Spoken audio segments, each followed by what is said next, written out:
So today I'm bringing out an old favourite sorcery, adding the spice needed to my Boros Soldier deck to tear through the best of one ladder in no time at all.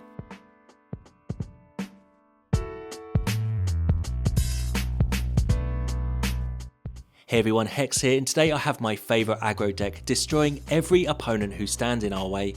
They stand no chance against our spicy soldiers. Firstly though, if you are new around here, please consider subscribing below so you don't miss out on future content, especially with Outlaws of Thunder Junction on the horizon. I cannot wait to see what decks that we can conjure up together. But onto this deck, and I want to start with the spicy include here, which I think takes this brew to another level. That's because today we are using Angelfire Ignition. This card seems to have been around forever, but I believe is stronger than ever. It gives haste, lifelink, trample and indestructible twice over 2 turns, and Boros Soldiers has excellent creatures that love to be targeted. Firstly, Anim Pakal. You can accelerate the gnome creation, which really forces your opponent on the back foot. Pair this with a Warleader's Call for some mega damage and force your opponent very quickly into defensive strategies. Warleader's Call is great with all our creatures though, and pushes through a lot of damage when you drop this with an army of soldiers already deployed. Today I'm also running Baird. You get to make a 1/1 soldier in your end step if you have a creature whose power is more than its normal power, and this happens practically every single time it's played. You can try using your Angelfire Ignition on a Warden instead. If this already has a counter on it from earlier in the game, you can instantly make it fly with Vigilance, then you can tap it to scry post combat. Or how about Dusk Legion Duelist? You get to draw when 1 or more +1/+1 counters are put on it each turn. To facilitate these cards, I'm also running Siege Veterans, which add +1/+1 counters at the beginning of combat for some more oomph. Other creatures today include Recruitment Officers, Resolute Reinforcements and Valiant Veterans. All cheap creatures that synergize with all our other threats and help close out the games very quickly. I've got Helixes and Destroy Evils as interaction, specific to the problems that this deck can encounter. 23 lands today, and that is the deck. So I've played versions of this deck for months, if not years, and each set adds something new. Warleader's Call is obvious, but it's an old favourite in Angelfire Ignition that proved most valuable for me today. As always though, there are loads of other cards you can include depending on your game style. Add more soldiers or more interaction if you want, but after a lot of games, I'm very happy with this particular build. I definitely want to hear your thoughts on this deck in the comments below. Don't forget to drop a like, consider subscribing if you haven't, and I'll catch you again in the next video. Alright then, on the draw, in game number 1 of our Boros Soldier Beatdown deck. This hand is pretty sweet. We have some turn 2 and turn 3 plays. Could do with one of our turn 1 plays though. Opponent with a tapped Racer's Ring and Recruitment Officer as our first draw is pretty nice. Gets to drop that onto the battlefield. So we have the Anim Pakal Baird Warleader's Call synergy there. Creates a lot of damage from turn 3, turn 4 onwards. So we do find our 3rd mana, which is pretty nice for us. So aggro decks in the best of 1 queue seem to be very prevalent at the moment, and this is my take on the aggro meta that I keep facing. Opponent with a Fight Rigging, okay. I just wasn't expecting Fight Rigging. That does mean that we get a big attack this turn, and I think the best thing to do is drop an impact out, get some more pressure on the board. If they want to play a big dinosaur or a big creature to trigger their Fight Rig, and so be it, but we have a very wide board going on here, especially with Warleader's Call coming next turn. Okay, yeah, they're forced to channel a Carnosaur to take care of our Anim Pakal rather than playing a big creature. I think Valiant Veteran here putting a, well, increasing the power on our soldiers is pretty good. Putting all the way down to 4. And I'm not going to play the Duelist. I'm scared of like a Brotherhood's End or something, because next turn Warleader's Call is going to be pretty difficult for them to deal with if they don't blow up the board. It is a Pugnacious Hammer Skull for our opponent. What is under their Fight Rigging? It is a Dracosaur, and that is going to be death for our opponent in our first game here, as Warleader's Call pumps up our creatures, and we get to take out our opponent around their dinosaurs. Okay then, game number 2 today, and this hand is pretty good, isn't it? We have a 1 and a 2 play, but we're going to struggle if we don't find any more gas for turn 3 here. Play the Officer first. And opponent has a tap land, a tap Rafine's Tower, fair enough. just play a mountain and say go. We're going to flesh out the reinforcements and then go into Valiant Veteran next turn. Okay. Okay, we should have played the Cavern of Souls, but if they counter this, I'm going to be pretty annoyed that I didn't play Cavern of Souls there. It's fine, it went through. But yeah, should have definitely played that. They still might have a counter spell, but we're going to play our own Cavern of Souls there into Valiant Veteran here. And this should be quite a large attack. Opponent with Fairy Mastermind. Okay, well, still attacking with all my creatures here. As that's what this deck is all about. They go down to 11 and they just have a 2-1 in the air. But yeah, we don't have much going on here, so we're going to need to try and find something. Guess we can use the Officer if we want to try and find another creature. And it's a Raffine and a very, very optimistic attack there by our opponent with their Mastermind. Okay, we have a lot of cards in our deck that could probably kill them next turn. Veteran can almost take care of their life total. They're going to go down to 1. But they would lose their Raffine here, so this isn't too bad for us. Okay, well, they block our Valiant Veteran and die instead. Fair enough. Game number 2 under our belt there.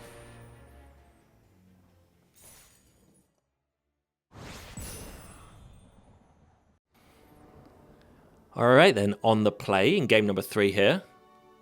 Our hand looks really sweet. I've been playing this deck for on and off for about a year now, and the new cards with Warleader's Call, Warden, has really made this deck much more viable in this season. I was doing pretty well, added the Angelfire Ignition, and yeah, I just feel like that with Anim Pakal has kind of made the deck slightly unstoppable at the moment. A lot of life gain, but a lot of damage can be done pretty quickly as we draw our Anim Pakal there. Okay, we'll just go for Baird. Don't make a 1-1 here, but no problems, because next turn we can either drop our Anim Pakal or Warrior's Call. Opponent did miss a land drop there. I think we'll go for the Call. They might have a Brotherhood's End in their deck here. I think it's better than Anim. Get some maximum damage through, make a 2-2, ping our opponent. And they are facing a very large attack next turn unless they can deal with their board. Looks like they missed a land drop. They've had to go to discard. They discarded Dracosaur. Another Warleader's Call is lethal. So, yeah, that was a very quick one for us there.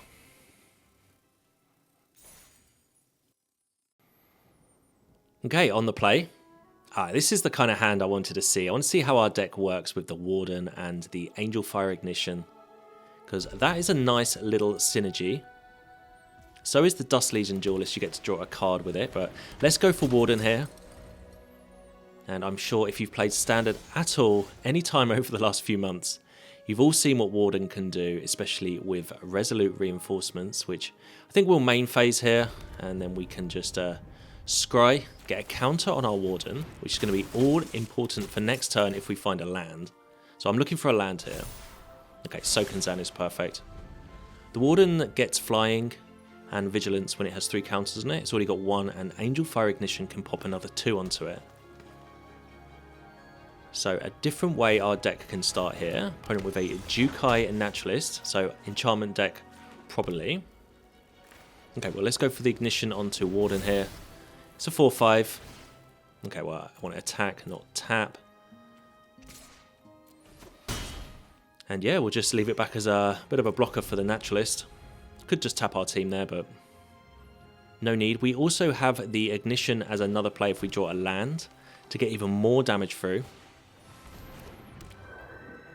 Put it with a Kami there. Okay, well there's a land. Go for the Call here. Boost the team up and allows us to attack with everybody. I don't mind if they want to make any of the blocks. They go down to 7 though. Okay. It's a big turn for them here. Presumably our Warden's going to get some kind of ossification treatment. And if not, we have lethal next turn with the Ignition onto Warden. So Restoration of a Ganjo. Okay, well that taps them out. They have to attack here with the Naturalist or they die next turn. So they're going to lose their Naturalist, which is good for us. They find a Plains. Okay, they pass the turn. Well, that's lethal when just casting the Angelfire Ignition onto our Warden. That is why Angelfire Ignition is turning into one of the best cards in this deck at the moment.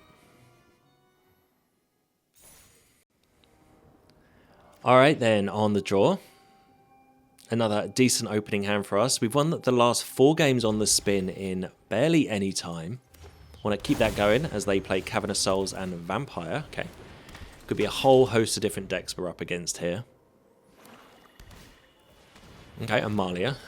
That's a Vampire, but it also indicates they are a life gain deck. We'll play the Veteran and attack here with a 2-3. Opponent takes it and go down to 18, so we're going to have to put as much pressure on their life as possible if they're going to start gaining life. What have you got, opponent? So, okay, Infernal Grasp to take care of our Veteran. And they attack. Okay, well that's not bad for us at all. I think what we'll do here is play the Siege Veteran.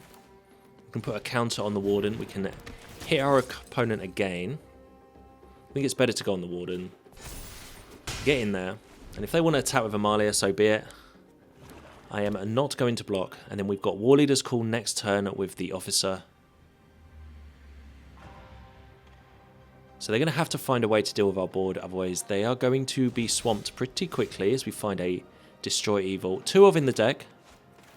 Like I said, I've been playing this deck for a long time and I feel like they are kind of crucial in that spot. I've been able to deal with opponents' enchantments or bigger threats like Sheolderids.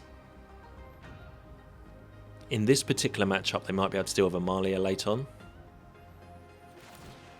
Let's go for the Officer now whilst Warleader's Calls on the battlefield. If they've got a Get Lost or something, they would have played that there, but they've decided to take care of our Warden instead. And this is fine by me, as they are going down to 10. And let's put the counter on the Siege Veteran itself. This allows it to attack. Yep, it's Virtue, and if they want to block, they're going to lose both their creatures here. They do not block, they go down to 6. Alright, I mean, we have been able to pile on a lot of pressure here. Now, if they want to play that Virtue of Loyalty, although annoying, it is kind of okay for us here. Not going to block their creatures if they attack. Attacking with Amalia. Okay, well, I'm not going to block this. They've got another one, or they want to play a Virtue of Loyalty here. And it isn't Amalia, okay. Fair enough. I mean, this is good for us, isn't it? They have a Phyrexian Arena as well, so they're going to be on 5 life. Or they're, yeah, 5 life, because they're going to lose 1 life in their upkeep here. And let's just play our Anim Pakal. And opponent scoops it up when they see that card hit the battlefield.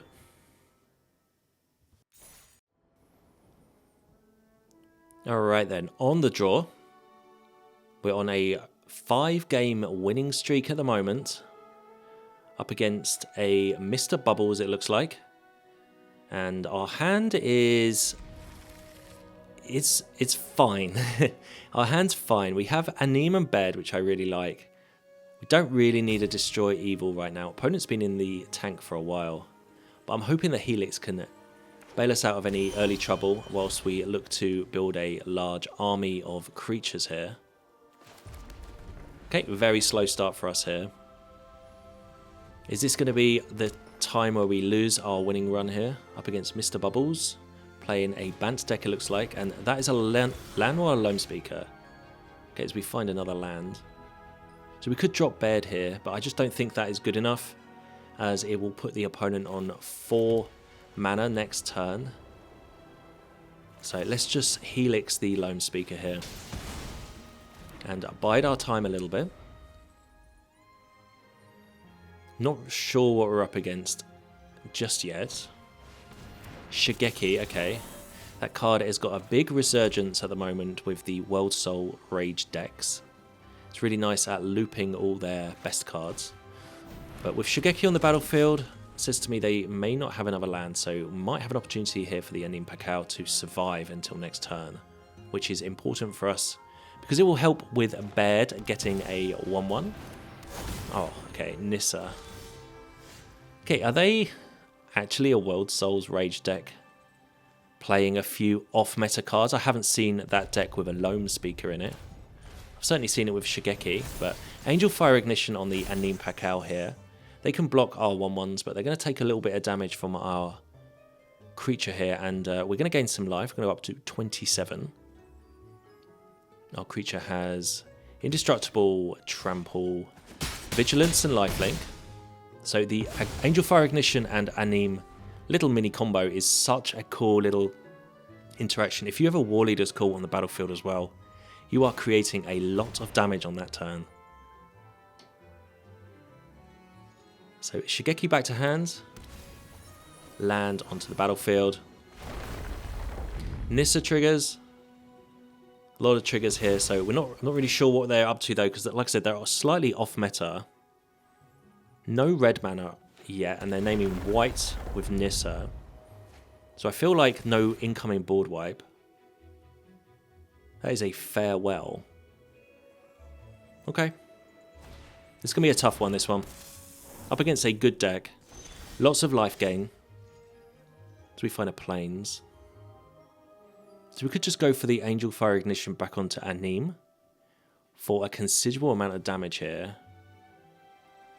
They've shown us they've got a farewell in their deck, so I'm pretty sure that I don't really want to overcommit too much.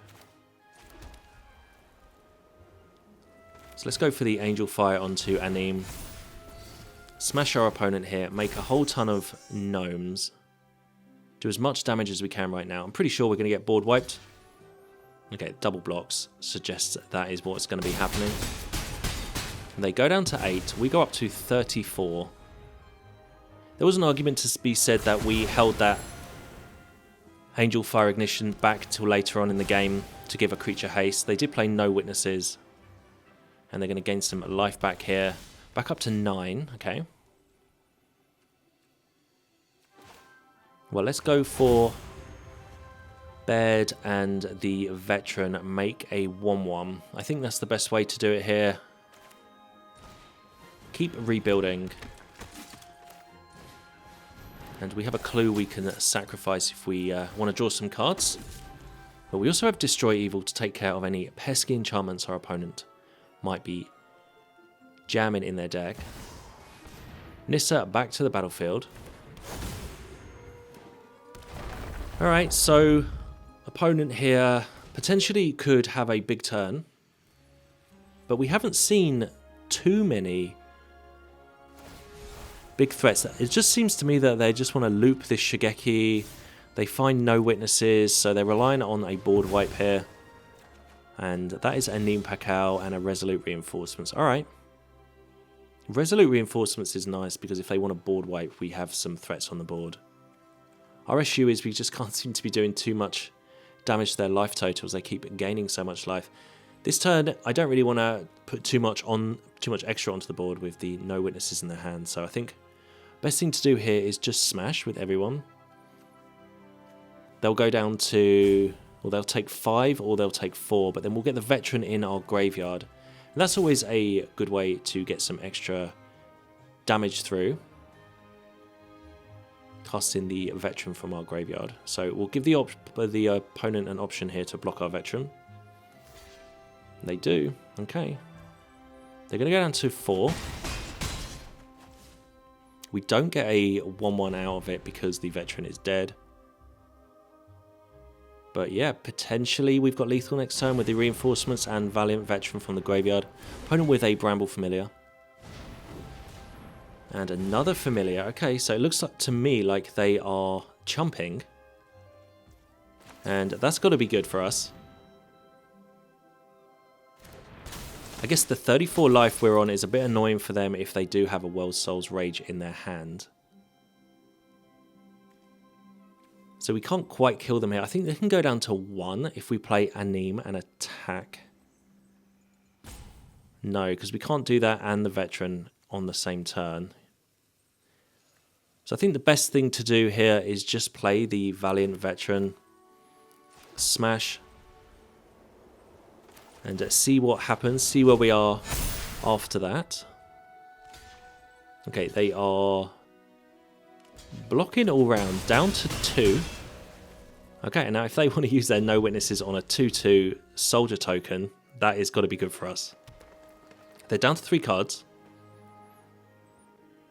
So we've managed to get the opponent all the way down to 2 life just by ultra aggression. All of our creatures do enough that they are affecting the opponent's life total. That is a World Soul's Rage for our opponent, so they did have one in their hands. The Destroy Evil is sitting here waiting for a big threat from our opponent, but pretty redundant in this matchup, I would say, except for the green Virtue card that they might be able to play later on. Okay, well there's Warleader's call. That's got to be good because that means that every creature we play can start pinging the opponent. Hopefully they don't have a way to interact with this one. This is a key card for us to get through this match. But yeah, I haven't seen any ill-timed explosions or memory deluges from our opponent. They are looking like they're some kind of Selesnya brew with the Shigeki. There's Duelist for us, and yeah, we'll just leave that on the board. That is a lethal threat, so if they want to remove it with that no witnesses, so be it. Instead, they play Kellen. Okay. Well, that is a Destroy Evil target. And we'll just go for that now. And then that should be lethal next turn. Or is it? They have a Make disappear. Okay. Okay, well, if we'd waited until our turn to cast the Destroy Evil, we would have been able to pay for the Make disappear. But Anim Pakal taking the opponent down to 2. Smashing with the Duelist here should be enough to kill our opponent. And I think we got there just in the nick of time. Yeah, those early Angelfire Ignitions, fantastic for us at getting through some early damage to take out the World Soul's Rage deck. Alright then, on the play. Game number 7. This is a bonus game as I normally only play 6 games for my videos here, but I'm really enjoying this deck. So let's get another one up there, and Recruitment Officer, turn 1 for us is pretty nice. Opponent with a C-Note Scout, okay. Okay, well, we'll play our Duelist. We really need to hit a land drop, though. Our hand is so sweet at the moment. No land, okay. Opponent didn't do anything either, so we'll drop Baird. Or not, it's made to disappear. This 2/2 is a little bit annoying, so I'm just going to attack. If they want to block, fair enough. They don't. I'm surprised they didn't block my Duelist there. Another Scout, okay. And it is over the edge to explore and explore. So maybe they're just an explore deck. And they didn't want to have one of their creatures destroyed last turn, as they're going to make some massive C-Note Scouts. But this allows us to attack with the Duelist. Still no third land for us.